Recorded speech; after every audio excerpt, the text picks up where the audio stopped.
தமிழ்நாட்டில் 40 வயதுக்கு உட்பட்ட வாக்காளர்கள் மட்டும் 2,28,00,000 பேர் இருக்கிறார்கள். பொதுவாக தமிழகத்தில் புதிதாக அரசியலுக்கு வருபவர்களுக்கு 8 முதல் 12% வாக்குகள் வரை கிடைக்கும். அந்த வாக்குகள் விஜய்க்கு கிடைக்க வாய்ப்பிருக்கிறது. திமுக, அதிமுக இரு கூட்டணி கட்சிகளுக்கிடையே 20 முதல் 22% வாக்குகள் உள்ளன. இப்போது இருக்கக்கூடிய சூழ்நிலையை வைத்து பார்த்தால் திமுக மிக வலிமையாக இருக்கிறது. திடமான கூட்டணியாக திமுக கூட்டணி பார்க்கப்படுகிறது. எனக்கு தெரிந்து 40% மேல் திமுகவுக்கு வாக்கு சதவீதம் இருக்கிறது. தமிழ்நாட்டில் மு.க.ஸ்டாலின் ஆட்சிக்கு எதிரான மனநிலை பெரியதாக தெரியவில்லை.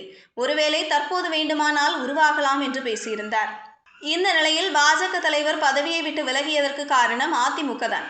தன்னை பதவியை விட்டு தூக்கியதே அவர் பாஜக, அதிமுகவுக்கு எதிரான மனநிலைக்கு வந்துவிட்டார். அப்போது இருந்தே திமுக எதிர்ப்பை கைவிட்டு விட்டார். பாஜக இதே நிலையில் நீடித்தால் அவர் கட்சியை விட்டு விலகவும் தயாராகவே இருக்கிறார். அவரது ஒரே எண்ணம் தனது பதவி பறிபோக காரணமாக இருந்த எடப்பாடி பழனிசாமியை தோற்கடிக்க வேண்டும் என்பதுதான்.